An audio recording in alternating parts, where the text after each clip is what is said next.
if you don't have the material, can you indicate?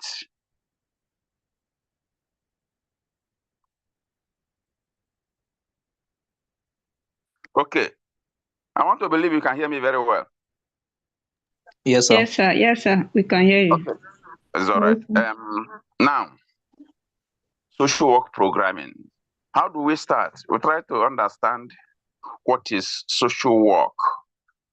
We have like 2 or 3 times to meet to be able to run this through. So I will be expecting your active participation, and I ask questions a lot. Can 1, 2 or 3 persons give me your idea of what you understand social work to be? Before we talk about social work programming. Anybody?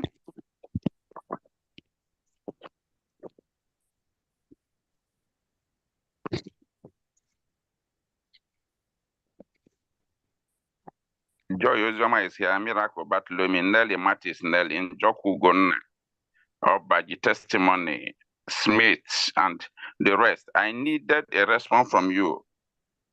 I want to get your idea of what do you think is social work?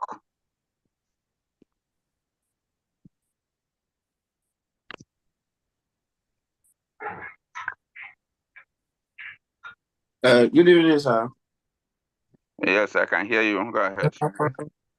What I understand a social work as a profession to be is a helping profession that helps to enhance human well-being and address life challenges by promoting social change. That is a good one. Can I give another response? Good afternoon, sir. You have the floor. My name is Eyina Caroline Olomoji from the University of Port Harcourt. Social work can be defined as an academic and practice-based profession aimed at helping the vulnerable in our society, community, and all the rest. Okay, Eyina, let me pause you. If you use the word vulnerable, what do you mean? Okay, if what I mean by vulnerable, like the disabled ones, the less privileged, and etc. So let me still pause you again, meaning that the rich don't need the services of a social worker because they are not vulnerable. No, they do. They do. In what aspect? Okay. The rich need the service of social worker in aspects of Okay, pause it. It is my duty to do the job. The reason why I got interested in your response is that anytime we talk about social work, we talk about less privilege, the disadvantage. Now, giving social work that umbrella service of taking care of the vulnerable in the society, that is what we do, but that's not the only thing we do. The history of social work talks about addressing problem of poverty and inequality. So at a particular point in time, the rich will be in need. And it is the duty and responsibility of a social worker to see how they can navigate, to be able to address the challenges of the rich. So it is so that we don't have that conception that social work, is for the downtrodden only. There are things we do like social action, mobilizing of resources within a particular environment so that they can collectively address their problem. This could be a group of rich individuals, people from different renowned professions, but they don't know how to mobilize or organize themselves. The social worker can come in, say, hey, we have the resources here. If we can collectively mobilize our resources, we can address this particular problem. So as a form of background, social work, if you look at what we do in social work, let me just try to give this illustration before we go into social work programming. In everyday life, we perform different tasks, different roles. For example, I'm a father, so I perform the role of a father. I'm a teacher. You understand? I am an uncle. I belong to a religious group. These different tasks, we call them life tasks, we perform. At one point in time, I may have a need for my child to pay the school fees of my child. This is a task I need to perform. So, in the different tasks an individual perform, which we call life task, there are challenges that confront individual in trying to, perform their life task. Social work comes in. Social work comes in to help people to be able to address those the challenges that they face while trying to perform their life task. I don't know the point I'm making, whether it is clear to you. So, and that commits the social worker to play different role. The role of a teacher, the role of advocacy, the role of a broker, depending on the challenges the individual is facing.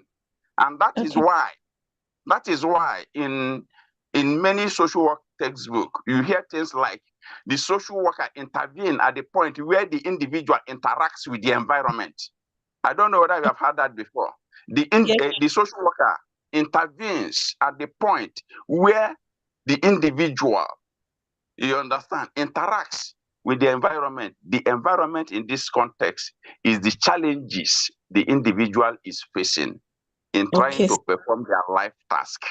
So that is what so in trying to do that, we can do case work, we can do group work, we can do community organization, all the 3 levels of social work practice covered. In also trying to do that, we perform different roles. The roles of advocacy, the role of a teacher, the role of a enabler, a facilitator, case manager, and the rest. Now, let us come to social work programming. What is social work programming? Social work programming simply means the process of designing, implementing, and evaluating intervention to be able to address individual, groups, and community needs. That is what is purely social work programming. The process of designing, planning, evaluating intervention to be able to address both individual, group, or community needs. All those things we do, we call them social work programming. So when you are, so those things we do, and in trying to,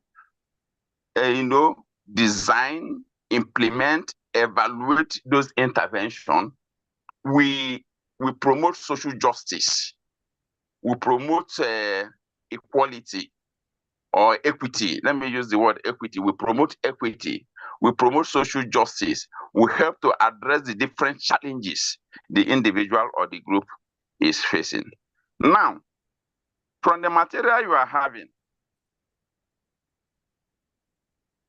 in your introduction, I'm seeing teamwork, I'm seeing success, I'm seeing like 5 individuals sitting on the round table.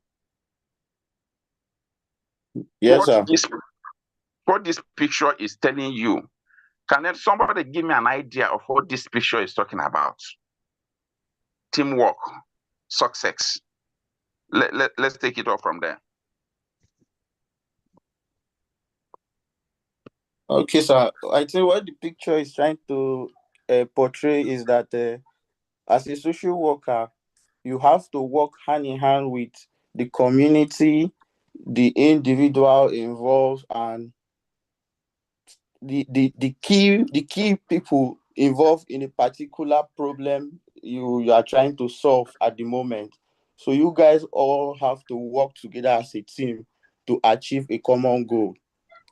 To achieve a common goal, to again success, to be successful in the endeavor that you have set out, you understand, to achieve. So you've talked about the individual, the people, the community, even other professionals. Social work has grown from the level of what an individual or a particular profession can do to what different disciplines can do. That is why you say teamwork, success. I will give you a typical example. If you're handling a case of rape, the social worker could be there to provide psychotherapy, is it not? The doctor Yes, sir. will be there to conduct some tests from the medical field. If there is need for the case to drag to court, the lawyer needs to be there. The police needs to carry out some investigation. So within just this case of a rape, we have been able to get like 3 or 4 different professions trying to work together to achieve what? A common goal.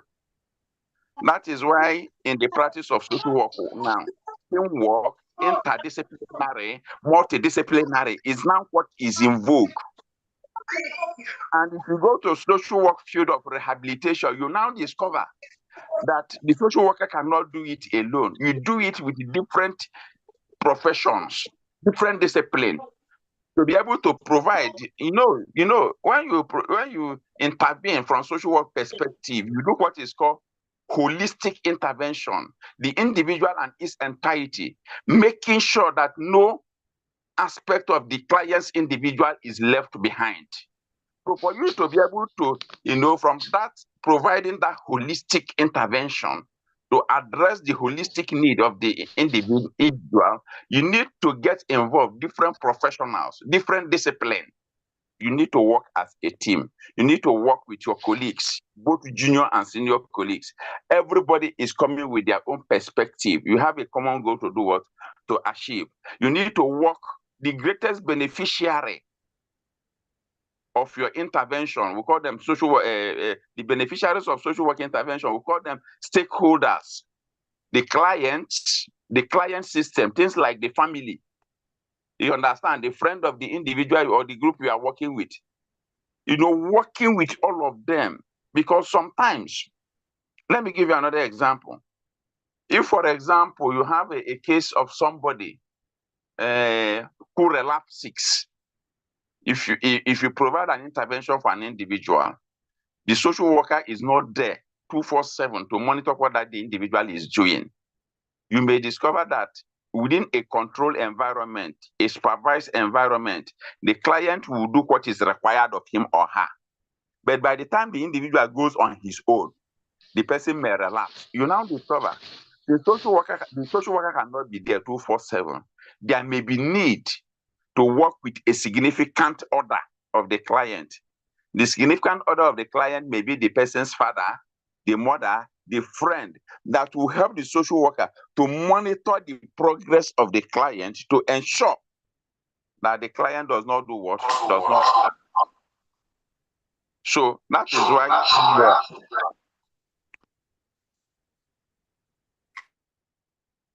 that is why teamwork is very, very key. So the teamwork is not only in the aspect of getting the other professionals or other disciplines to address the problem of the client of the social worker. Look at the significant other of the client, the community members, the family members, the church members, or the mosque members, as the case may be, to see how all of you can work together to be able to address the client's problem. So we are saying that in the picture we saw, that success comes when a designated task is handled as a group. So synergy, teamwork can never be overemphasized in social work practice. We cannot just emphasize the issue of synergy. We cannot overemphasize the issue of teamwork. So he was trying to give an illustration of which we know. I was now talking about when God wanted to create a man, that he involved the Trinity. So as a foundation to programming in social work, it will be much easier, faster, more rewarding when we involve others to bring in their own expertise, their resources, their wealth of experience and knowledge for better productivity, for effective and efficient service delivery teamwork. So you look at it from that particular perspective. What you do is to do a better service delivery for the client. And for you to be able to do that, it is not something you can just say, oh, this is what I can do alone. And mind you, given the dynamic nature of the consumers of the social work services, who are the consumers of social work services? The people, the vulnerable. The people, we call them the clients. So within social work palace, if you hear consumers of social work services, you are referring to the client. I don't want to use the word of the vulnerable Because if you begin to use the word vulnerable, there is a kind of this stigma associated with it, or a kind of stereotype. But if you call them the client, it gives the impression that it is the person that seeks the services of a social worker. I don't know if that point. Yeah. Now, so from social work perspective, the consumers of social work services is either you call them the service users, or you call them the client, whichever name you want to call them. The point we are making is that as a foundation to programming in social work, it will be much easier, faster, more rewarding. It rewards us more. It makes sense when we involve others to bring in their own expertise, their resources, their wealth of experience and knowledge for better productivity, or what is referred to most time for better service delivery. I've tried to explain what is social work during my introduction, because that is what I always do in a class of this nature. Try to give people an idea of what social workers do. People have different problems trying to perform their life task. So in trying to perform that task, you call them life task, the individual faces different challenges. So the social worker comes to help the individual to see how they can navigate to be able to overcome those challenges that prevents them from performing their life task. And we're now saying that social work is an applied or behavioral science profession. It promotes human rights, social justice. The word here is conflict resolution. But I would prefer you to make use of conflict management. In social work, we manage conflicts. Because there is no absolute resolution of conflict. So we are more comfortable with managing conflict. Why do we prefer managing conflict? Conflict is an inevitable aspect of human existence.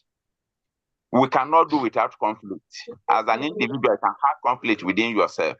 With your best friend, you can have conflict. And some of us have even argued that conflict is good for societal development. You know, they say that with conflict of, we can have conflict of ideas. You have your own perspective. I have my own perspective. What does it tell us? You come with your argument. I come with my argument. Then with open mind, we look at our perspective. Out of my perspective, out of your perspective, we can come out with a more acceptable something that is superior to my own and also superior to your own. That is why we say that conflict is good for societal development. And because conflict is inevitable, it is part of everyday life. There must be conflict in life. The problem necessarily is not in conflict, but the way people manage conflict. So we believe in social work. There is no absolute resolution of conflict. So we are not very keen to use the word conflict resolution. Rather, we use the word what? Conflict management. Conflict is something we manage on daily basis. I hope that that point is very clear. Yes, Yes, sir. sir. Now, so in social work, we engender social change. We try to promote social change. And we need to be very careful. For those of us who are old enough, there was a time Nigeria was clamoring for change of governance. So we moved from then Jonathan to Buhari. So we need to be very, very particular about the kind of social change that we want to promote. It must be a social change that is positive. It must be a social change that is qualitatively better than the status quo. We don't just do change for the sake of change. Do you understand what I mean by a change that is qualitatively better? Somebody can be in the house, living his normal life. All of a sudden, the person decides to begin to smoke weed, begin to abuse substance. A lot of you are not unmuting. Please, can you please mute? If you needed to talk, raise your hand. I'm going to recognize you. Ikorobu, comes to Henry. Smith, can you guys please mute your mic so that I know where the echo is coming from? Thank you very much. So we are saying that in talking about trying to promote social change or to engender social change, it must be a change that is qualitatively better than the one that was existing. We don't just talk about change for change's sake, so that the change doesn't become very negative. So the social worker engage in problem solving. What we do in social work is to solve people's problem. Problem solvers. When we are in school, we like to carry that garment or the hat of problem solver, change agent. We solve people's problem. All these things is to promote sustainable development in human relationship. In order to focus on empowerment, try to empower people so that they become more productive. In order to liberate people so that those who are handicapped, those who are challenged, those, the downtrodden are liberated so that their well-being will be enhanced, whether as an individual, as a family, a group, or a community. Now, utilizing theories of human behavior and social system, social work intervenes at the point where people interact with their environment. I think I've explained that at the beginning of this class. Social workers intervene at the point where people interact with their environment. And I say in this context, this environment meets those challenges that the individual encounter trying to perform their life task. And the principle of human rights, social justice are fundamental to social work practice. Principles of human rights, we promote human rights, we promote social justice, and they are all fundamental to social work. Now, who is a social worker? Anytime I want to talk about who is a social worker, I kind of pause, because many people, because of the kind of things they do, they refer to themselves as social workers, but they are not actually social workers. So who is a social worker?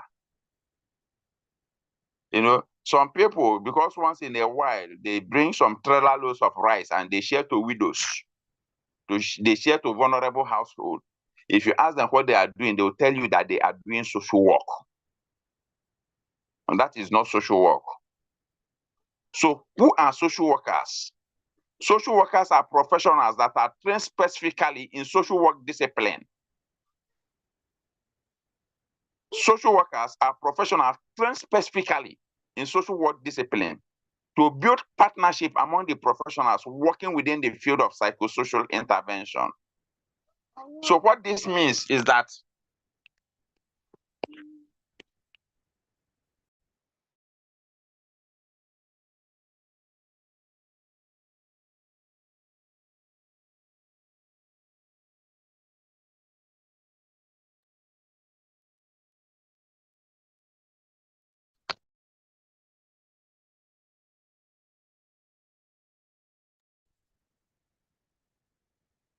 sorry about that. I needed to deal with something in my environment. So we are making the point that before you answer that name, that you are a social worker, what it means is that you must have gotten the prerequisite training, the skills, the knowledge required for you to practice as a social worker. That you are doing charity work does not qualify you to be a social worker. That you are doing philanthropic work does not qualify you to be a social worker. You must have that training. You must pass through the school of social work. You must have that knowledge. And in present time in Nigeria, you must be licensed. You must have that license to practice. If not, you become a quack. And in the course of providing intervention in the name of a social worker, if you don't have the license, you can be sued.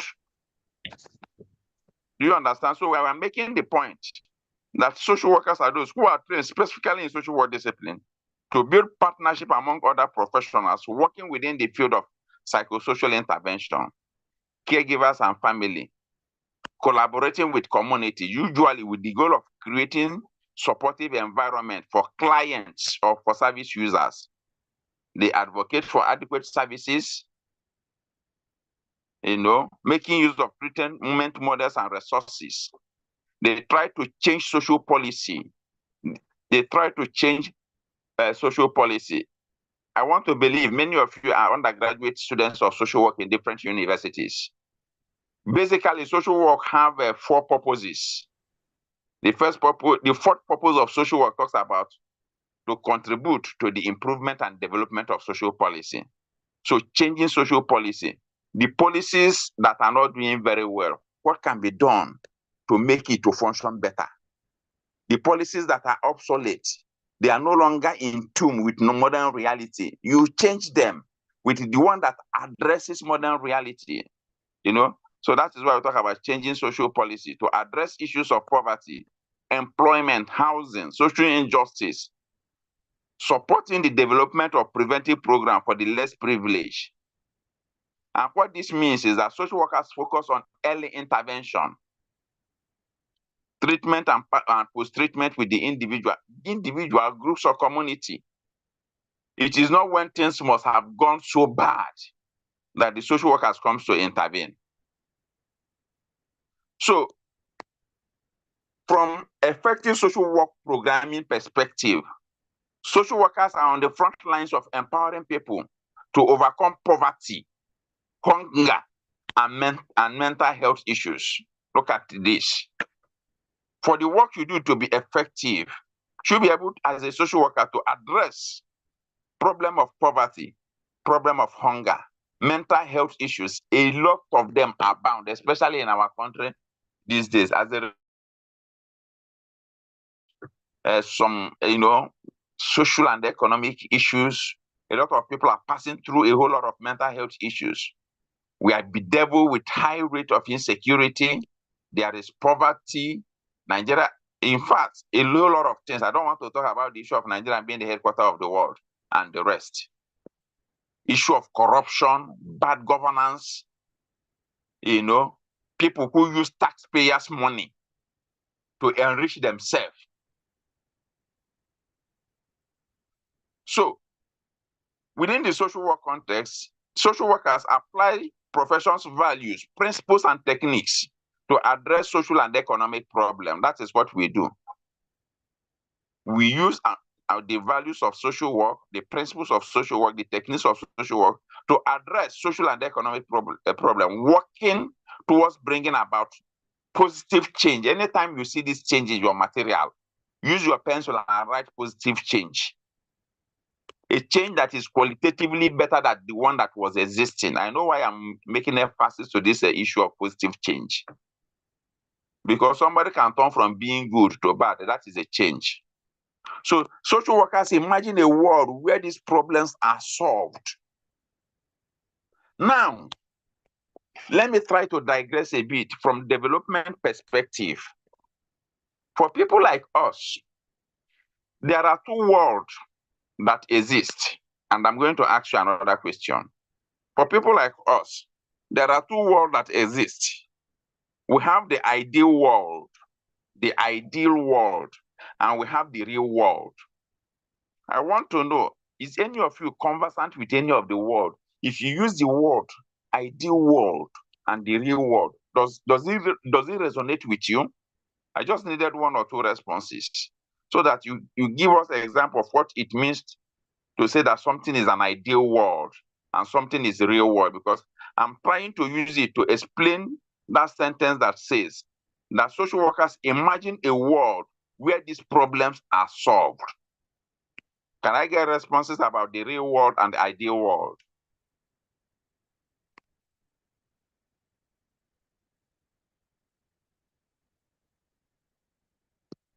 The real world? Okay, sir. And the ideal world. Hello, can you hear me, sir? Okay. Okay, the ideal world to me is just like the imagination. The Why the real world? imagination. Yes, why the real world is what happens in reality. The real world is what happens in reality. The ideal world is what ought to be. Do you understand? Yes, sir. The ideal world, what ought Yes, to sir. be. For example, you are born, you are growing, you are sent to school, you finish your primary education, you finish your secondary education, you entered university. After graduating, you should be able to get a good job. Probably after 3 or 4 years, you buy yourself a car, get married. That is the ideal world, is it not? It is, sir. That is the ideal world. But in Nigerian social reality, is that what happens? No, sir. No, sir. You graduate after how many years? No job. don't block her. So sometimes you discover that after 5 years, 10 years, you don't even have a job. Now, from development perspective, the ideal world is towards the right. The real world is towards the left. They are two apart on the same straight line. The more the real world get closer to the ideal world, that is when you can say that there is development. I don't know this analogy I'm trying to do, whether it's making sense to you. The ideal world is at extreme right. The real world is at extreme left on the same straight line. The more the real world move towards to the ideal world. Gina, can you please mute your mic? Gina. Can Gina please mute his or her mic, please? My no 5060. So we are making the point that the more the real world gets closer to the ideal world, then progress is being made. That is where we can say that there is what development. So social workers imagine a world where these problems, where things are easy for people. When you want to go to hospital, you should be able to have the resources that if you are sick, you need treatment, you walk into a hospital and you get a medical services. So that is the world the social worker imagine, where things are good. If people are physically challenged, they cannot fend for themselves. There should be a safety net that provides relief for such individuals to be able to take care of their needs. And we are making the point again that effective social work programs are evidence-based and designed to deliver positive outcome for people. It is evidence-based. It is something you can see. It is something you can touch. And they are designed to deliver positive outcome for people. This positive outcome is talking about solving human problem. Solving human problem. As a social worker, there are two things that helps you as a social worker. You need to practice competently. And I'm going to explain. I also need to practice ethically. No. As a social worker, if anybody knows Gina, tell Gina to please mute her mic. I don't know what kind of nonsense is this. Times 2000.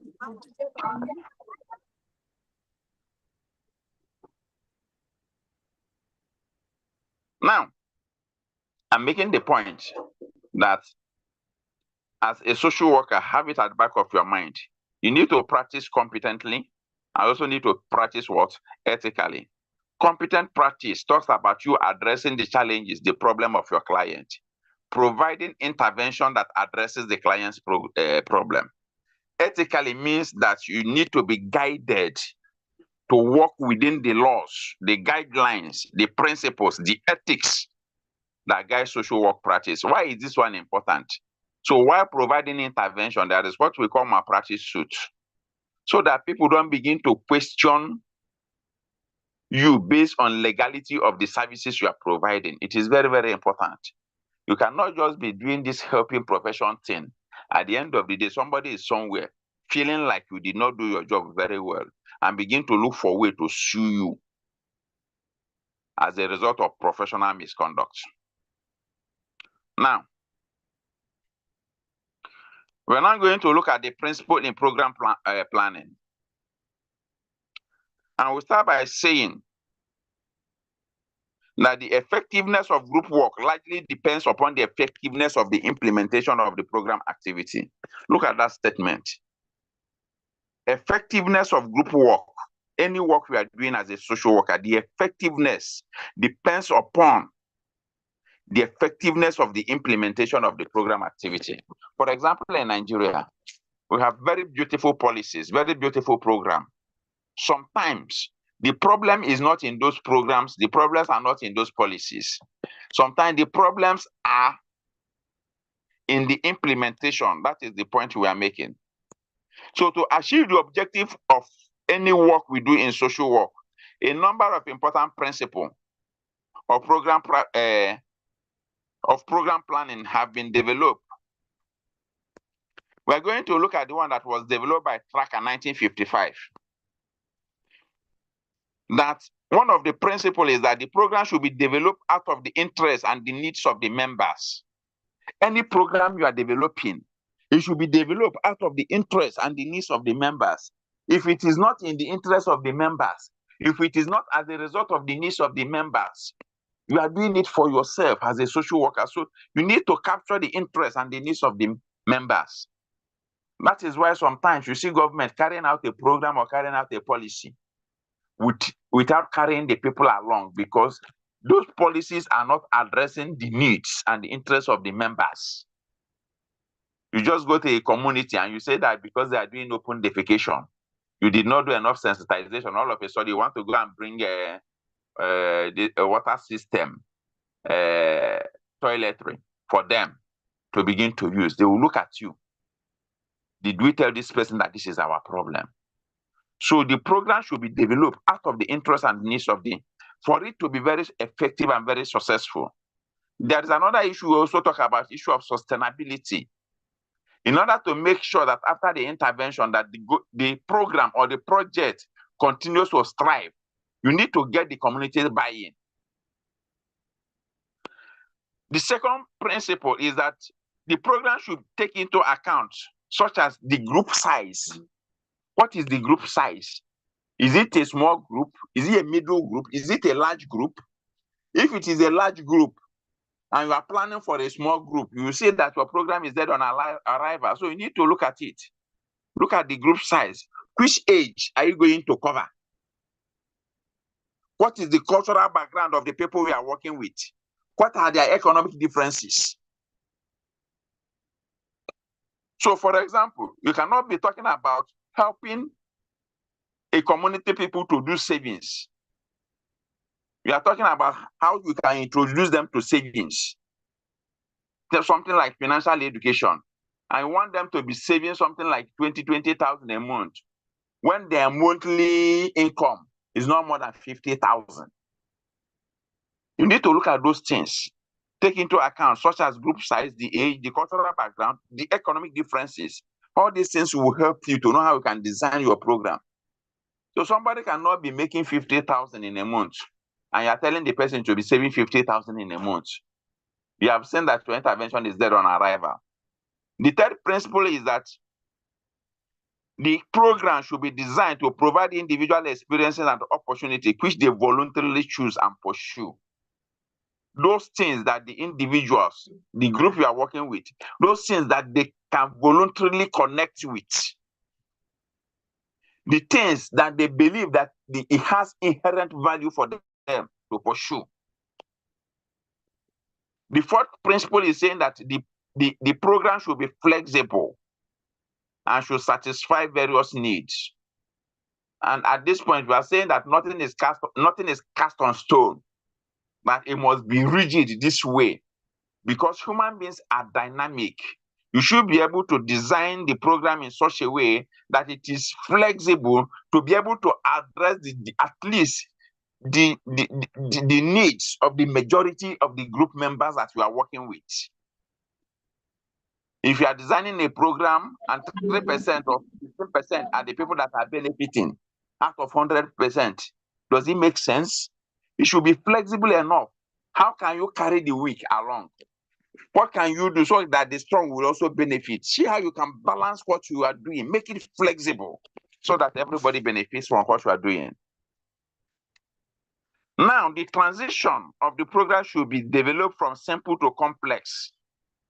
You need to operate from the ones that there is what we call a low-hanging fruit. The ones that can give you immediate results. The ones that they don't need to commit so much to be able to get. You move from the simple to complex. And even this simple to complex is what guides many social science disciplines. We say we operate from the simple to the complex. We move from the known to the unknown. You make use of the low-hanging fruits in development job. when I was working in an NGO, we use the word, the low-hanging fruits, so that we can now move from person to group and from group to community, resulting in group growth and greater social significance. Once we're able to do this thing, what it means is that we are following the footsteps of ensuring better program implementation. Again, P.D. Mishra in his book, Social Work Philosophy and Methods, highlighted principle of program planning. The first one he talked about is participation in activity depends on the rewards. For people to participate in an activity, what are we going to benefit? How is this program beneficial to us? If they can connect with the program, that this program is of benefit to us, they can easily embrace it. Then you need to make sure that the group work and the energy of the group is being spent on the felt problem. You need to make sure that the energy of the group is concentrating on the felt problem of that particular environment. For example, you cannot go to a community and they tell you that what they need is a hospital, and people mobilize resources for a hospital so that they can have access to good medical services. All of a sudden, you begin to tell them the importance of having a post office so that people can deliver their letter. Make sure that the group work and the energy within the group, the resources that you mobilize from the people, is being spent on the first problem of that particular group. The third principle he's talking about is that leadership is by the team. Leadership is by the team. As the social worker, you can help to coordinate, but you allow the team, the group you are working with, to lead the process. If you lead, if you are nowhere to be found, the program is going to be in a halt. But if you allow the team to drive the process, they will see it as their project. They will get the buy-in, they will support it, they will sustain it, they will make sure that they protect it with all the necessary resources that is required to make sure that that project succeeds. Another principle that is important is that membership should be based on willingness to work, not on an ideology. People must be willing to work. Your ideology that things should work is not enough. The willingness to work is very, very important and is also very, very key. Then the activity that needs to be done should be problem-centered. It must be problem-centered. You must focus on solving a particular problem. It is also important that group members should plan their own program, and all decisions are subject to revision as a result of taking action. You don't just impose your decision on the group. Nelly Martins, can you please mute your mic? Nelly Martins. Now, within that group too, there should be definite rules and regulations for the group activity. There must be a rule, there must be a regulation. There is no life without control. So once there is rule and there is regulation, people will work towards, working within the rules and regulation of that particular group. Have you slept? Now, we're going to look at factors for program planning.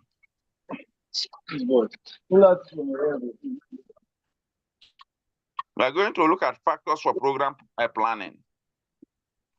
The social group worker must take into account a number of factors while going for program planning, and the following are some of the important factors. We're going to look at general factor. We're going to look at individual factor. We're going to look at group factor. We're going to look at resource factor. So from the general factor, the program must be developed or take place in accordance with the facilities and tradition of the community program. You look at the community. What is obtainable in that community? You should be able to do your pilot study, or what is called your baseline study. You'll be able to find out what is the dynamics of this community. You look at those general factors. So it must be designed to fit into the needs and requirements of the group members. The social worker, who is the group worker, must analyze each factor and individualize each member. Now, the participation of the group members should be opened and made mandatory to all the members of all the group. So by the time you are able to understand the general factor, you try to find out this group, this community you are working with, are they speaking with one voice? Are there some dissenting voices? If there are dissenting voices, why are those voices skeptical about what is happening in the community? So that you are able to carry all of them along. The next factor you need to consider is what is called the individual factor. By the individual factor, we are saying that the program needs to include a range of activities which may be adaptable to every age group of the member. So this program must be designed and depend on the basis of what the member is capable of doing. And it will vary according to their age, their ability, their motivation, and their self-control. You're now looking at the individual factor. We have moved from looking at the general factor within the community. You begin to look at individual factor. From the individual factor, you now talk about the group factor, which talks about it should be planned out, looking into the group factor as the size. I've made reference to the size when I was explaining something earlier. The composition of the group may vary according to the purpose. So you may come to a group.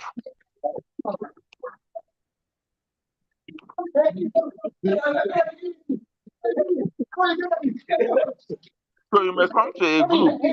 They may have different interests.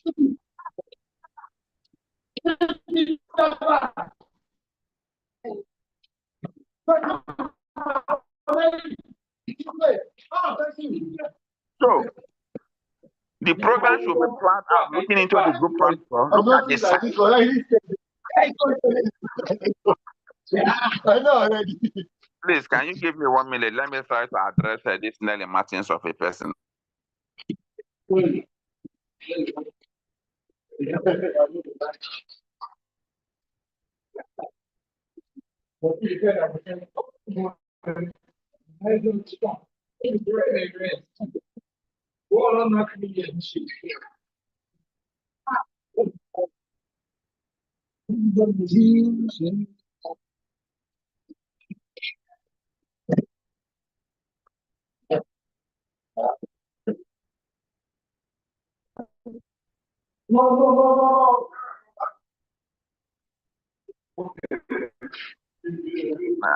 If anybody knows Nelly Martin, I've sent her him or her a message. I don't really know whether it's a he or a she. I'm going to sanction her or him. Please, should be able to mute a mic as the case may be. Now, so we're talking about the program should be planned out, looking into the group factor as the size and composition of the group. What kind of group are you working with? Are you working with people who are dealing with substance abuse? Are you dealing with people who are suffering with from a particular kind of illness? Are you working with a group of widows? Are you working to empower a group of unemployed youths?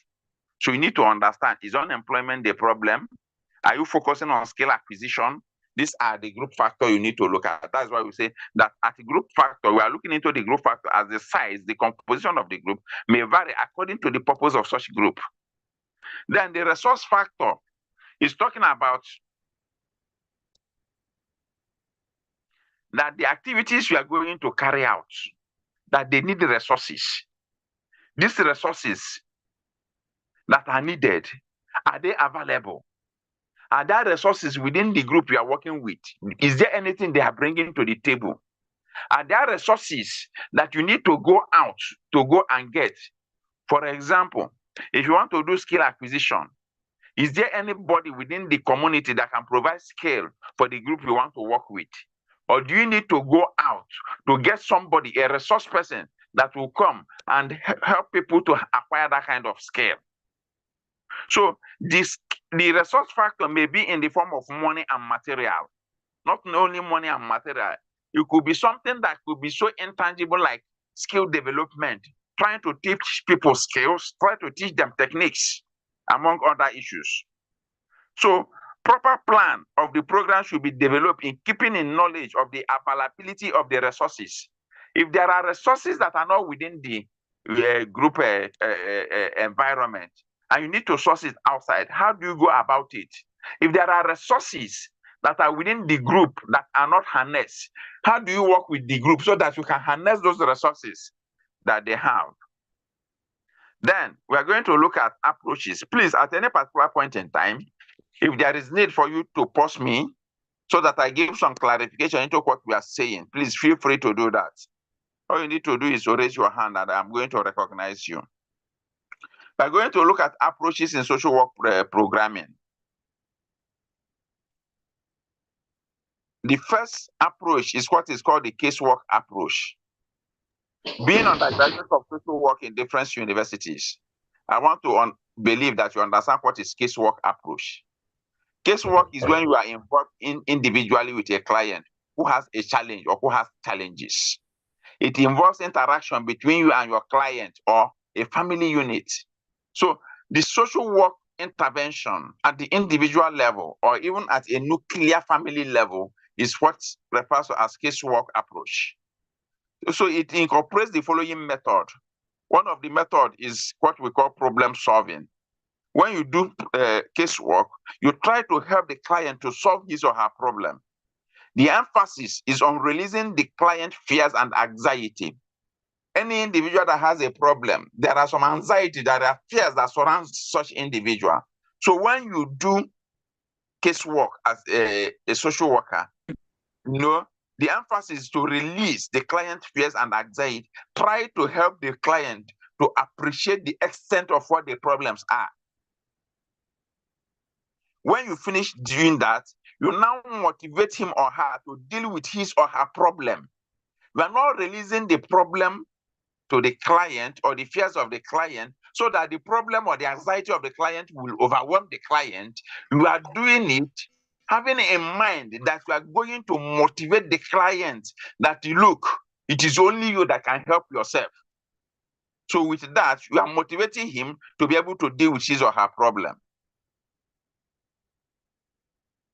The next one is what is called functional casework, which puts emphasis on giving and receiving help. That as a client, you don't only receive help, you can also give help. So the social worker can give help to the client can also receive help. It is built on the basis that human beings use human relationship. One of the core values of social work practice is the importance of human relationship.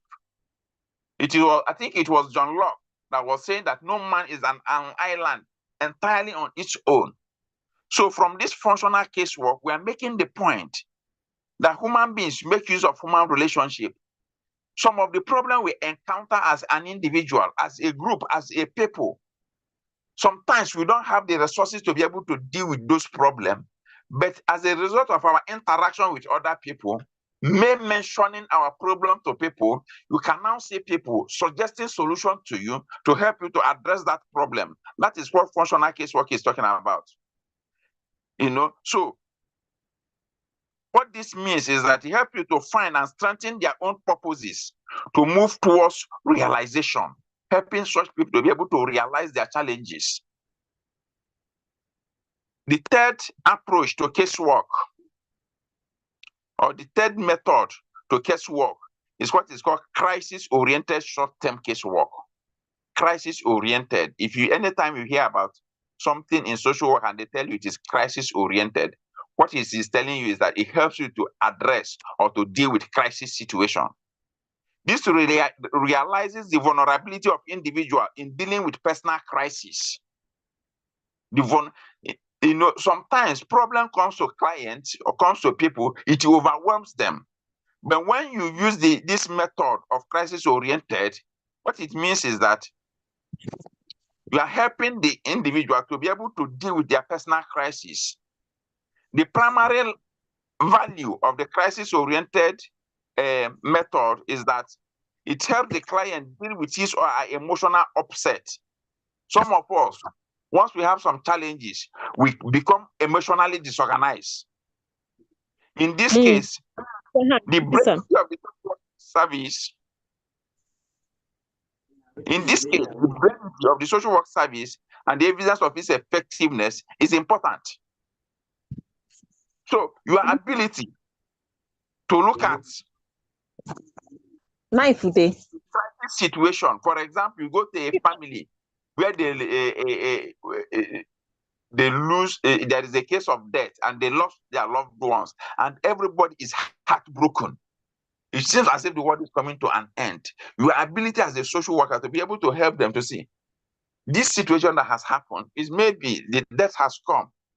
Maybe the person was sick for some time and the family members have rallied around the person to be able to make sure that the person gets the best type of medical services. At the end of the day, the person's died. Should be able to encourage them. You have done the part that you are supposed to do. If there is anything that you needed to do, you have done all of them. But in the long run, the person have died. It is now left for those who are living to look at how can we fill the vacuum of the person that is no more, so that the family members will not feel that impact so much.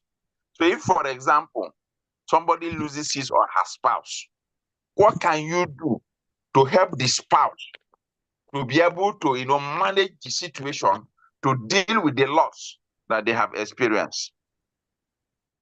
Then we have the task-centered casework or approach.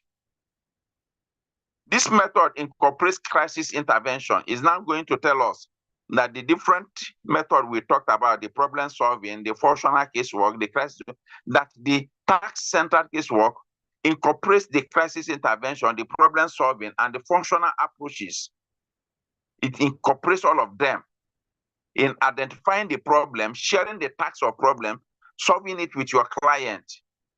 If any time in social work we say something is task-centered, what it means is that the social worker is giving a task to the client needs to do the task in order to be able to overcome the problem that the client is facing. That is why it is said task-centered. If, for example, we meet a student that is not doing very well in school, you understand the task, or maybe that is not doing very well in a particular subject, you can now help the person to design something like a timetable. So every day, if it is mathematics, make sure you solve one mathematics. Use one hour every day to solve one mathematics. You are giving that person a task. Sorry. If it is a child, a delinquent child that is having problem with the family, you are giving the delinquent child the task he's performing on daily basis, so that those tasks will make that child a responsible member of the family. So that from the task the child is performing, the family will now begin to look at this child from a different perspective, and that this child is beginning to become meaningful to the family. Now, there are some elements for successful outcome in casework. The first element is that you need to identify the specific aim and goals to be achieved. What are the aim? What are the goals? What are the aims that you want to achieve? You need to identify them. And most time they need to be short term. Once you're able to identify the specific aims and goals, what it means is that anytime you are working, you are doing the intervention, your eye is on the goal. If you are drilling from the goal, you know that it is no longer what you have set out to achieve, it's what you are achieving. The second element that ensures successful outcome in casework is that you need to clarify what the social worker and the agency have to offer. If, for example, you are working with an agency, what are the kind of services that you render? So you need to clarify what is the social worker bringing to the table, what is the agency is going to offer. Sometimes, if you do some community work, if some people want to go and implement projects in communities, they begin to tell them what the project did not cover. They will now go and they raise the hope of the community members. Tell them, send your children to school, we're going to pay for their school fees. We are going to empower all the farmers in this community to make sure that they have bumper harvest. If your project did not cover that, there is no need raising people's hope about the things you cannot do. So a very critical element for successful outcome in casework is you need to clarify what is the worker bringing to the table, what is the agency bringing to the table. Don't go and make empty promises. Now, structure the role, that is the third element. Structure the roles and what is expected of the client. What the task the client is supposed to perform. Remember, in social work, this one may come out in your exam, I don't know. There are some people that believe that the social workers work for the client and social workers work with the client. So if I now ask you to choose between these two statements, do social workers work with the client or social workers work for the client? Which one do you choose? Social workers working with the client or social worker working for clients? Which one is correct? Social worker They work with the client. Okay, social worker work with the client. Yes, sir. Yes. Yes, sir. So from our perspective, we work with client. The client we are working with is that we are carrying the client along. If you work for client, what it means is that you are giving the client fish instead of teaching the client how to fish. The implication of working for client is that when the fish you give the client finishes, the client will come back to look for another fish. But if you teach the client how to fish, when the fish finishes, the client knows where to go and fish and do what? Take care of him or herself. That is why we work with the client. So we need to structure the roles and what is expected of the client. Give the client a task. Carry the clients along so that the client becomes part of the intervention process. The client drives the process. The social worker provides care coordination. But it is the client, the group you are working with, they are the people that drive the process. The fourth element is that you need to specify the task which need to be accomplished in order to reach the goal. This task could be the task of the social worker. It could also be the task of the client. Which one is the social worker doing? Which one is the client doing? Then the fifth element is that you need to use time, usually a short specific period, to say now, with this so period, we're going to achieve this thing. All the things you need to do need to be time bound. The time bound provides seriousness that you don't have eternity to achieve this. If you did not put time bound to what you are doing, you give the impression that this thing can be done anytime. And that will show some kind of unseriousness from the part of both the worker and the part of the client. The major emphasis we need to look at in casework is what is called individualization. Individualization speaks to the principle of social work that talks about individuality. This aspect of social work recognizes the client as a focus of attention. No two individuals are the same. Two clients may have the same problem, but the circumstances surrounding their problems may differ. That is what individualization is talking about. So that candidate A and candidate B have problem of poverty does not mean that the circumstances surrounding their poverty is the same. Candidate A may come from a very rich home, which has abused all the opportunity given to him or her. Candidate B may not have a skill to generate income to be able to sustain him or her. So candidate B may need a skill that will help him to have means of livelihood. B may require a kind of prudency or financial management that will help him to make judicious use of the resources that are available to him. So from individualization perspective, it maximizes the client's participation in finding a way or a solution to his or her problem without running danger of showing disinterest and lack of concern on the part of the client. The second emphasis in casework is what is called communication. Communication. I want to believe Dr. Lofer took with people on communication. I must have exposed you people to various aspects of communication yesterday. This aspect recognizes a person's difficulty in asking for help. Time already, so that you go tell me, make I tell her first. And the question which she asked, I never even message yet. So let's think, can you keep quiet? Sorry, sir. What kind of nonsense is this?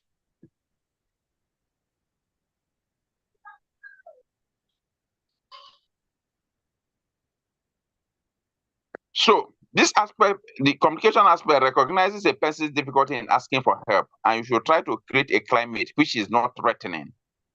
You know, when we work with clients, we need to put that friendly posture that will make the client to trust the social worker, to be able to build a very good working relationship with the client. That initial contact with the client, build that rapport that will make the client want to tell you everything. There are people who find it difficult to open up. A client cannot come to you as a social worker and begin to tell you everything that is or her problem if he did not, build trust or confidence with the social worker. So this communication is saying, that the social worker needs to be friendly enough to recognize that there are people who find it difficult to ask for help. So that being the case, you need to provide a conducive environment that is safe for the client to be able to express his or her problem or her fears. Then the third emphasis is on information, which recognizes the fact that most clients do not know what alternatives are open to them. There are people that are one-way traffic. They don't look at both sides. So from information perspective, you should be able to expose what I normally refer to in my class as what is called Plan B. You need to recognize the fact that most clients do not know what are alternatives that are open to them and how they can avail themselves of this alternative. Not to talk about even making informed choices. So a lot of that happens with young people when they are seeking admission. They will tell you, you want to study this one, you want to study this one, you want to do medicine, you want to do pharmacy, you want to do engineering. Probably the person did not meet up with the cut-off mark. What about other disciplines that the person is qualified? You see some children wasting 3 years, 4 years, 5 years before they get admission. By the time they are getting the admission, their mates are graduating because they are not well guided. They are not aware of alternative options that are open to them. So from information perspective, the social worker have that responsibility to provide those information. And this information aspect also speaks to the teacher role of a social worker. So we are talking about different approaches. The first one we finished discussing now is the casework. We've talked about the elements, the principle guiding the casework and the rest. We are going to institutionalization. From casework, we are moving to institutionalization. In institutionalization, let me simply put it, that there are some cases that are best handled in institution. Institution like that there are some problems that client needs to be referred to an institution that provides services, so that the institution should be able to deal with the problem and should provide assistance. For example, he said there may be a number of people affected by the same illness, which will make it easier to obtain treatment. So if, for example, you are dealing with HIV person or a HIV group, you should be able to provide that kind of intervention for them in an institution because they have similar case. The same thing happens with people with mental health issues. The people we refer to as those who have some psychiatric cases. Do you understand? So this institutionalization, I don't know. some of your this thing. There is a program in social work in my university we call KNEP. KNEP is called the Know Your Neighborhood Exposure Program. If you join the institute to do your PPGD, you may be exposed to it. In institutionalization, the institution where the clients are referred to provides specialized treatment for the client's problem. So as a social worker, you have a responsibility to know the different institutions that provide different social work services to clients, such that if you have clients that need the services of those institutions, you should be able to make the right referral. You need to know a number of agencies within your community, within your environment, within your state, so that any particular point in time people call upon you, these are the challenges we are having. If it is a challenge that an institution is providing, should be able to do appropriate referral so that the person will be taken to that institution to be given that specialized assistance to be able to address his or her problem. We also need to make the point. Example of people that will also be in an institution are the elderly, the old people's home, the ones that many of you must have heard about. Another group are people like maybe those who abuse one form of substance or the other. I know, for example, the National Drug Law Enforcement Agency, NDLEA, have a shelter where they do rehabilitation for substance abusers. I also know that there are many old people's homes, those that are owned by government, those that are owned by different churches. Even some private organizations also have old people's home. So if the needs of an elderly is not something that have been provided within the locality where the person is living, we can now look at option of moving such individual to those institutions. That is what institutionalization is talking about. But we also need to make the point that many countries are now moving away from the idea of institutionalization in favor of community-based outreach program. Look at it, community-based outreach program. What can be done within the community so that services can be rendered to people, to clients in the locality where they live, in the locality where they connect with, so that they are receiving the services, they are familiar with the people around them. They will not have that notion of being isolated in a particular institution, especially for we Africans who enjoy cordial relationship with our neighbors. So emphasis is shifting from institutionalization in favor of community-based outreach program, because there is this belief that family support and the familiar environment may bring about faster recovery. You know, also the point also need to be made that if we bring intervention to localities where people reside, the family members, the relative of such individual may also benefit from the services of the social worker. You can now begin to teach people, the family members, the significant other, the relative of such individual. This is how you can help your brother or your relative to manage a particular situation or a particular challenge. The third approach we're going to look at is what is called the group work approach. The group work approach refers to a technique where you deal with a group of people, either in centers or institutions, which is similar to institutionalization, as opposed to individual person or individual family. It involves interaction between a client and a group of people with the same needs. So we now say that the example of social services using a group work at the institution, okay, yeah, this group work approach is so much similar with the institutionalization approach. We talk about single parents, we talk about people, the elderly, we talk about correctional facility, we talk about those who abuse alcohol, among other issues. Now we begin to look at what is the importance of even working with a group. When you bring people that have a familiar problem, and you try to work with them as a group, in some cases, you can bring them in institutions In some cases, you can organize them within their locality. A lot of that happen in our environment. For example, the Widowhood Association. You don't need to bring widows into into an institution and begin to take care of them. You can work with them within a locality, empower them within their locality that they can connect with. So what are the importance of working with a group? We are saying that the first importance of working with a group is that people are enriched by interpersonal experiences structured around collective defined goals. So if, for example, I am HIV positive and you are HIV positive, we have a common problem.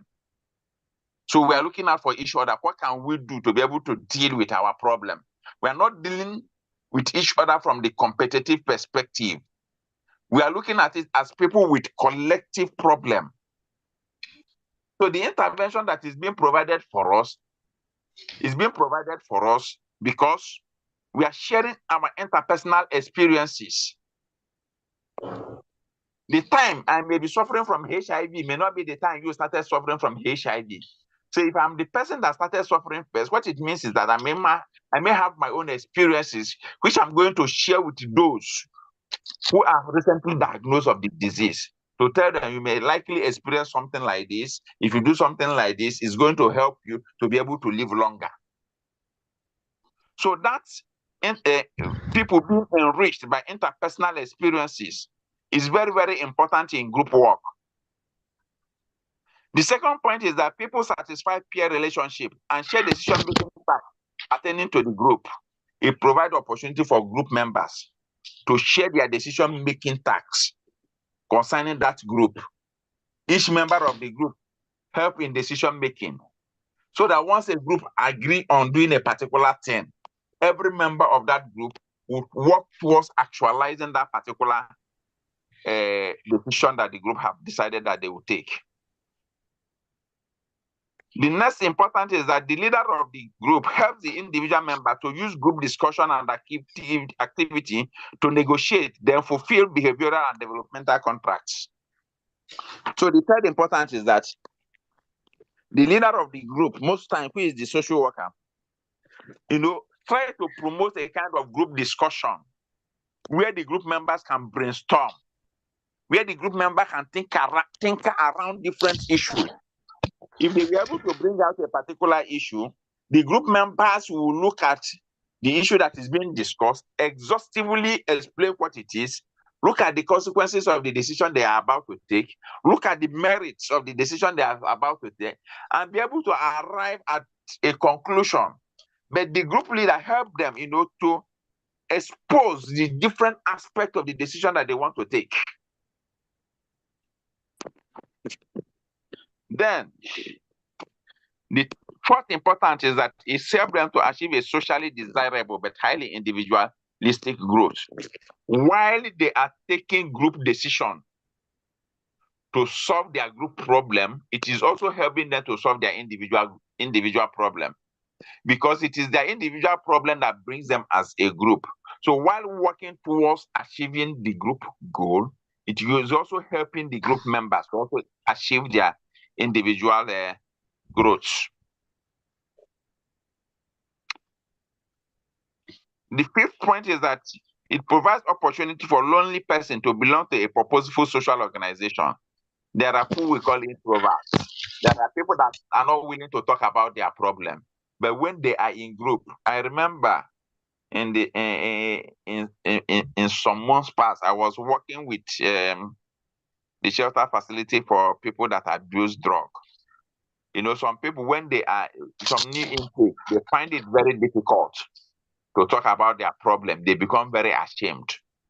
But because we are making use of group session, we make use of the older inmates to talk about their experience. So when they finish sharing their experience, the new ones will now discover that they are not the only people that are having this problem. They will now want to open up, also try to share their experience. So what the group does for the individual is that it provides opportunity for lonely person to belong to a purposeful social organization where they have a sense of belonging and identity, where they share their problems, they also share their aspirations. There are different purposes of groups, and I'm not going to bore you about the purposes of groups because all of them are explained here. They are in your material. You have the recreation group, we have the recreation skill groups, we have the education groups, we have the self-help group, we have the socialization group, we have the therapeutic groups. So it is your responsibility to know the purposes of these different groups. I repeat, the recreation groups, the recreation skill group, the education groups, the self-help groups, the socialization group, and the therapeutic group. Anytime you hear therapeutic in social work, therapeutic has to do with therapy, treatment, providing treatment. I think that is the only thing I needed to explain. So read about the purposes of group, and I'm going to hold all of you responsible about the different purposes of these groups that we have just mentioned. So what are the basic requirements in starting a group? Look at the things you consider before forming a group. You need to assess what are the needs of the group. Try to identify the problem. The third one is to identify the strategy that the group intends to use to achieve a goal. Which strategy is the group adopting to be able to achieve the goal? Are they going to engage in manual labor to be able to raise funds to solve their problem? Are they going to engage in sensitization to be able to achieve their goals? Are they going to write as a group to a philanthropist or a government body to be able to support them to achieve? Yeah. So which strategy does the group intend to use to achieve a goal? At what point will the group implement their strategy? Timing is of essence. There are things you will do, you do it in a very wrong time, and you are not going to get any results. So timing is of essence. When can the group member implement their strategy so that the strategy will kind of, be effective enough to address the problem? So at what point will the group members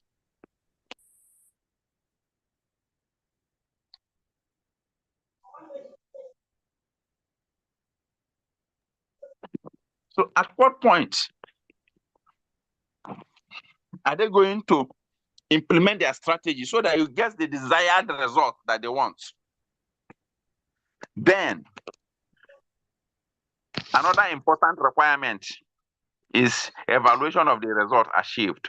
Evaluation. Most of the things we do in social work practice, when you provide intervention, you should be able to evaluate. Are you achieving the goals that you intend to achieve? Are you getting the required result? If you are getting the required results, then you continue, you work towards termination. If you are not getting the required result, it means that something is wrong with your assessment. So you try to assess the situation again. Assessment is very key in social work practice. Whether you are working with an individual, whether you are working with a group, whether you are working with a community or a larger organization. Some prefer to use the word assessment some prefer to use the word diagnosis, trying to find out what the problems are. I prefer to use assessment. The reason why I prefer to use assessment is that assessment provides opportunity, and it may be one of the things that may come out in your exam. Why do you prefer assessment instead of diagnosis? Diagnosis, try to find out what the problem is. Assessment go beyond trying to find out what the problem is. Assessment also goes further to find out what are the resources that are within the client system that can help solve the problem. Within the social work perspective, we believe that a client is coming with some resources. So when you do assessment, you also try to look at which resources is the client bringing to the table to be able to solve his or her problem. That is just the basic difference between diagnosis and assessment. Diagnosis focuses on identifying the problem. Assessment look beyond identifying the problem. It goes further to trying to find out what are the resources that are available within the client system to be able to solve the problem. And that is why we work with the client and we don't work for client. Any questions so far? Any confusion? Anything we need to deal with before we wrap up in the next 20 minutes?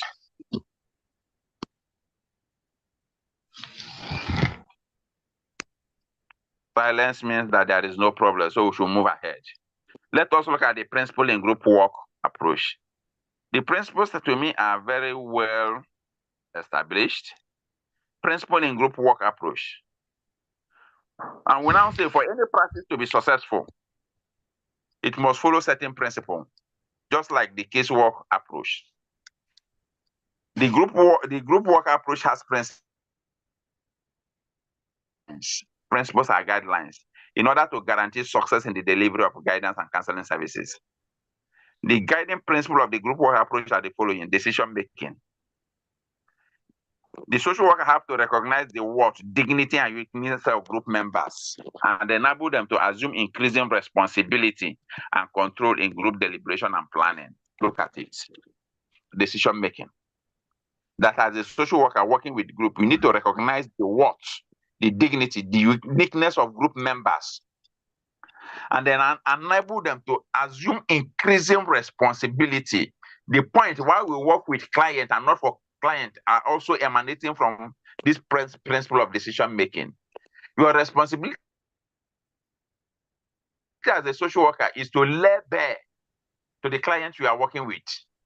These are the things we want to do. These are the consequences. These are the prospects of what we want to do. By the time we're able to lay bare to the client, these are the consequences. These are the prospects. You allow the group members to take decision. If you take decision for the client, you are working for clients. If you allow the group to take decision by themselves, what it means is that the group members are taking decision based from informed knowledge of what the social worker has presented. The second principle has to do with initial consent. There are particular attention is given to the group's initial concern and resistance. There are some group you want to work with. They are looking at you like a stranger. They were like, what is this one coming to offer? So that initial concern need to be addressed by the social worker. So, as a social worker, for you to be able to deal with initial concern, you need to acknowledge the fact that most beginnings tend to evoke conflicting feelings of hope and uncertainty or excitement. You know, there is this fear of the unknown. What has this person come to offer? What has this person come to do in this community? Is this somebody we can trust? So the social worker should be able to, that skepticism that is coming from the group member. You should be prepared. You don't just expect people once you want to introduce something, you want to work with them to embrace you with their two arms. You should be able to expect that initial concern. They should be that skeptical, that conflicting feeling. What is this person bringing to the table? Is it coming to erode the way we do our things? Sometimes human beings are not always, they don't welcome social change with open arms. So you should be able to address that initial concern. You should begin by dealing with parts of the total problem rather than attempt to solve whole problem within a short period of time. So that initial concern that they begin to raise, what are we going to benefit? What is going to sometimes when you go to do some community work, when they come, they will be looking at you, you are speaking your grammar, they are listening. They are waiting for what you are going to tell them, you are going to contribute this or contribute that. And once you start with that one, they will now be like, this one has come to export us. So that initial concern is very important that you look at it. Those conflicting ideas, even among group members who have even come together, even from the same place, they may have some conflicting ideas. Some people, based on their cultural background or religious background, may favor a particular intervention, while others will oppose it. So it is your responsibility to disabuse the mind of every person that we are not here to work for any particular religious group. The traditionalists will be looking at you. Have you come to, condemn what we are doing? The other group are looking at you, are you going to support what we are doing? You should be able to maintain that neutrality as a social worker, that you are here to work for all benefit of all members of the society who are able to key in to what we have brought to the community. The issue of individualization comes in again. That the problems and needs of individual members leads to their participation in group. And I've made that point that no two individuals are the same. Their individual problems and needs may emerge as they seek their identity within the group. When the individuals see that the group is addressing their problem, they can willingly join the group. You don't even need to force them. Don't even need to. Once they see that this group is addressing our need, the willingness to join becomes very easy. So often, group members require special support, confrontation, or reinforcement for contribution to group. So as a means of acknowledging movement towards change and self-realization. So your intervention, what you have come to do, should be able to, speak to the needs and the aspiration of the people. We've talked about casework. We've talked about institutionalization. We've talked about group work. The next one we're going to look at is what is called community work approach. That is the fourth one. And we'll start by saying that community development is an integrated development process aimed at improving the overall economic, social, and cultural conditions of a community. Everything you will do to improve the standard of living of the people in a community, it is community development. If you provide schools so that people will be literate, you are doing community development. If you provide roads so that people can take their farm produce easily to the urban centers to sell and make money, you are doing community development. If you provide pipe-borne water so that people, drink potable water, have access to quality water, so that they don't get exposed to water diseases, you are doing what? Community development. If you are building people's capacity, building people's skills, so that once they finish, they will learn a skill and engage in what is called income-generating activity. You are engaging in community development.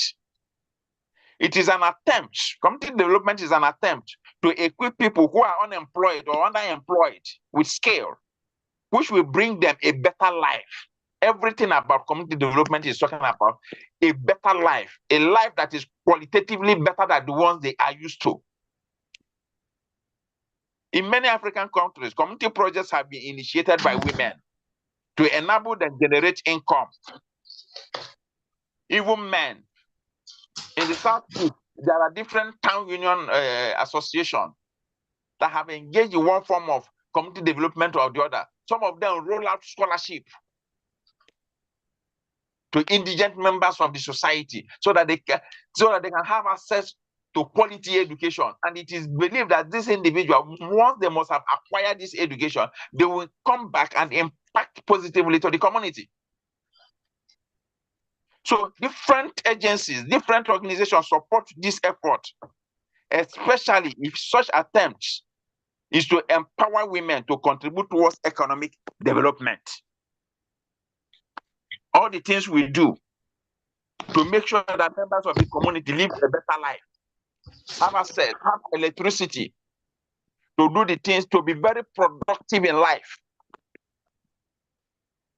have access to good water, good roads, good hospital. When they are sick, they have access to good medical services.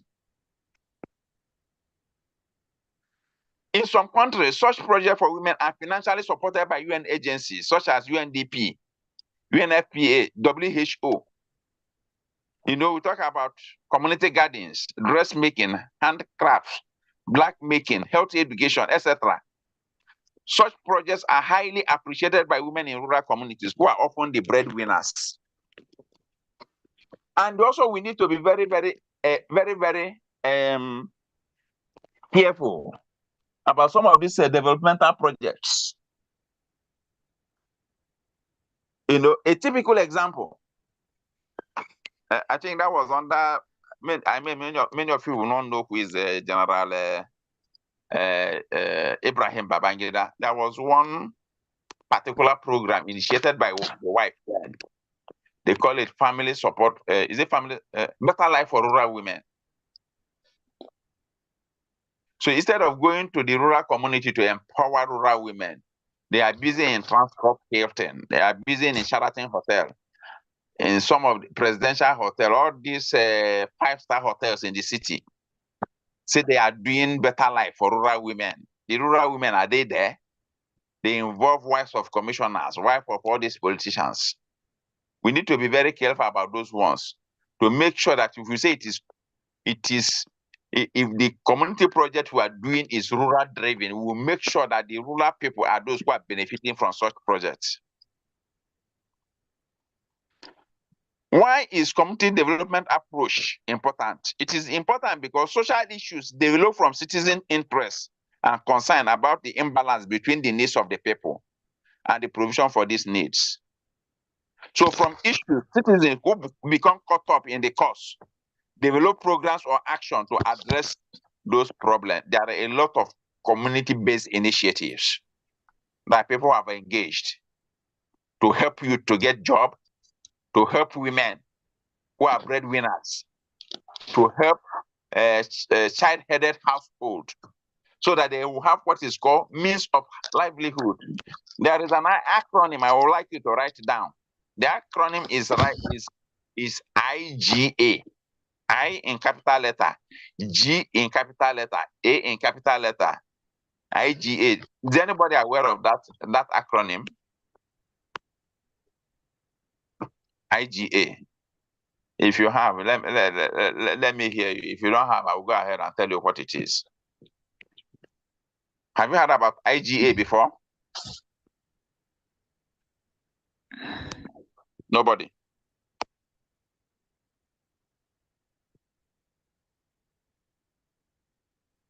Okay, IGA means income generating activity. IGA means income generating activity. What do I say is IGA? Income generating activities. Yes. It becomes important that I talk about income generating activity because we are talking about what? Community development. Unemployment, poverty is a very big social problem in Nigeria. So there is no way social workers can work with communities without talking about what are the income generating activities for such population, for rural women, for unemployed youth, for widows, for house-headed household. So the role of the social worker in community development is important. It is not to tell the community what to do or what they need. It is to help the community identify their needs and find ways of satisfying their needs. It involves a lot of planning, hard work, and good communication skills. Now, to be effective in community work, we need to do community analysis. This component of social work can be likened to family assessment in the casework. You need to do community analysis. Community analysis is done in two ways. We have horizontal orientation and we have the vertical orientation. Let me try to explain what is community analysis. Because I don't think it's in this material. Okay, am I seeing it?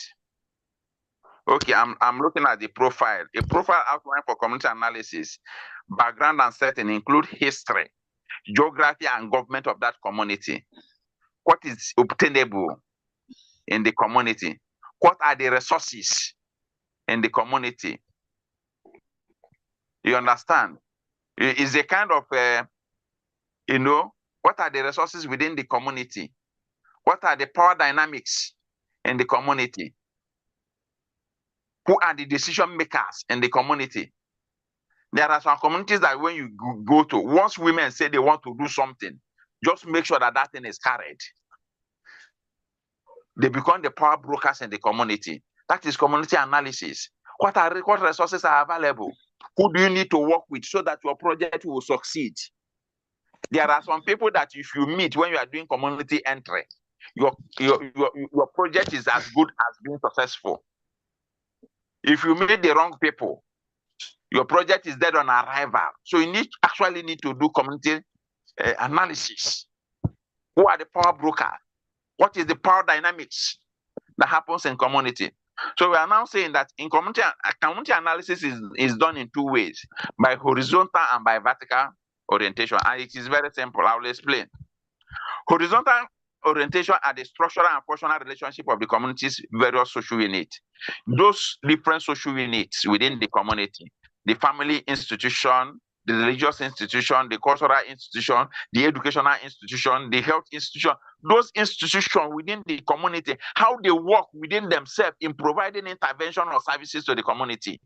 Those resources within the community, these are the horizontal orientation. The different subsystems, how do they work with each other? For example, the relationship among the racial and ethnic groups or between capital and labor within the community. These are so those interactions that goes on within the different institutions within the community to solve problem within the community is the horizontal. The vertical orientation and the structural and functional relationship of the community also to forces outside the community. I've talked about before, if the resources are available in the community, how do you utilize them? If you need to get a resource person outside. So the interaction that goes on between the social unit within the community and those outside the community is the vertical orientation. So the horizontal talks about within the community. The vertical talks about within the community and outside the community. So community analysis could be likened to a kind of community survey. You know, when you try to learn about your community, the work they do, the problem they face, their basic needs, you need to know the people you work with in your community. This way you will understand their needs and work together on activities that will help solve their problem. Then we have the planning cycle that will help you to understand how you may set up a community work program. You will have the planning stage that talks about identification of needs, assessment of needs, priority needs, identification of resources. But you see, anytime you do social work, identification of resources is very important to you. Why? Because we work with clients and we don't work for clients. You know, identification of resources is very. There is no client you work with that is not bringing any resources. It is either the relative are bringing the resources. That is why most time if I teach social work students, especially, let me also try to make this point before I conclude, especially if you find yourself working in a hospital setting, my experience has shown me that many social workers, you know, when they work in hospital environment, they tend to begin to spend their resources in taking care of the needs of the client. That is not what you are sent to do in a hospital setting. I'm saying this thing because I'm looking at identification of resources. One of the things you do as a social worker is to identify resources within the client system. If I use the word client system, do you understand what I mean?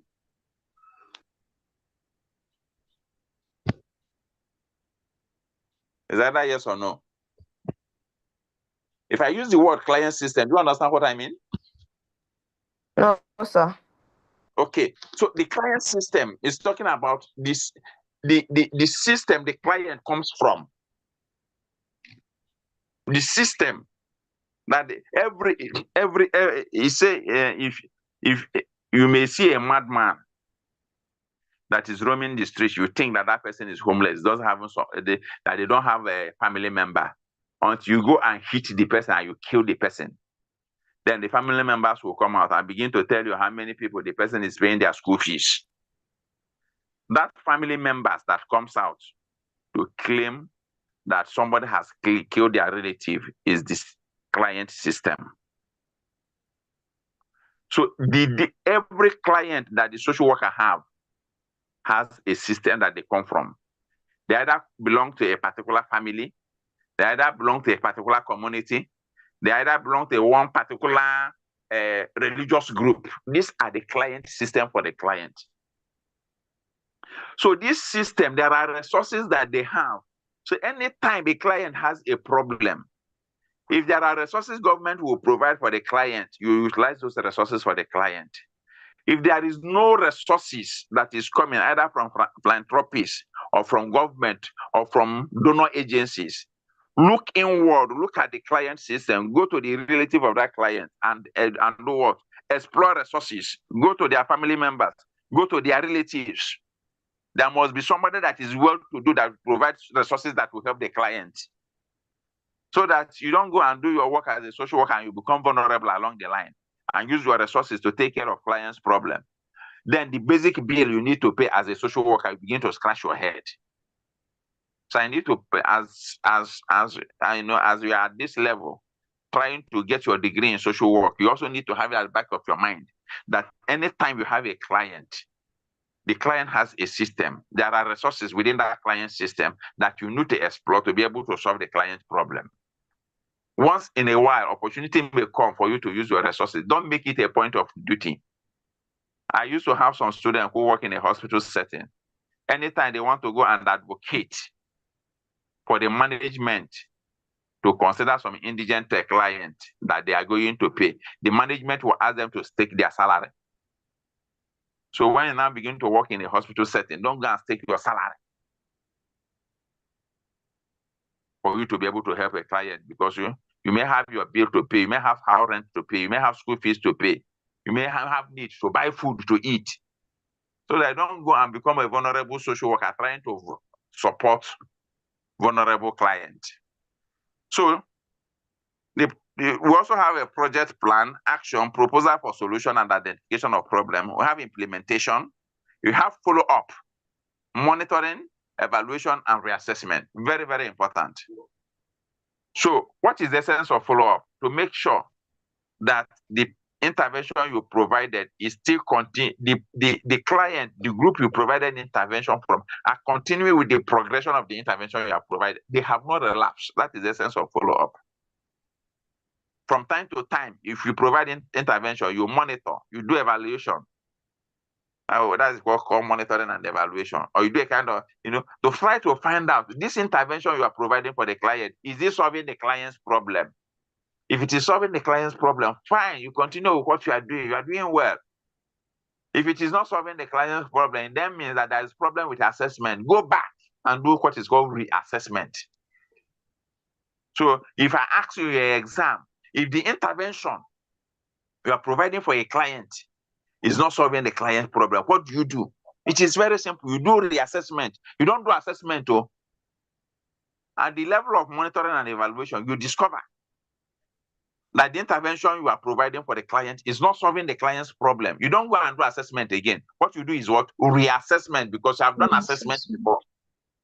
I hope that point is clear. Yes, sir. Number one, Expo. Anyway, in such instances, planners and organizers need to understand the social fabric of society, the community sociology, the social problem, the community psychology, social planning, a whole lot of things, the welfare, skills, business management, social law, human behavior. All these things are useful tools that will help a social worker, to be a very good community worker, or a community, what we would refer to as community organizers. So my next class, we are going to take out like 10 minutes to discuss strategies for community development. It's going to form part of your assessment. There are some strategies that are here. We have a organizing credit group, revolving fund, enterprise education, then talk about things like desire, faith, vision, action planning, specialized knowledge. So I'm expecting you to get conversant with your slide.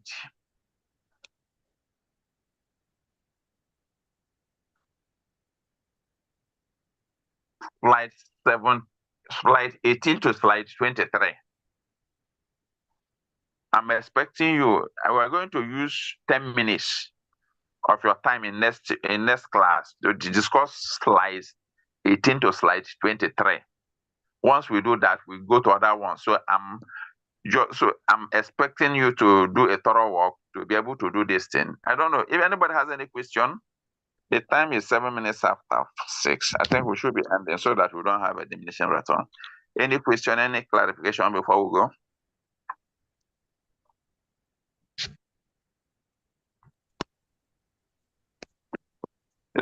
Am I seeing any this thing? Is anybody communicating?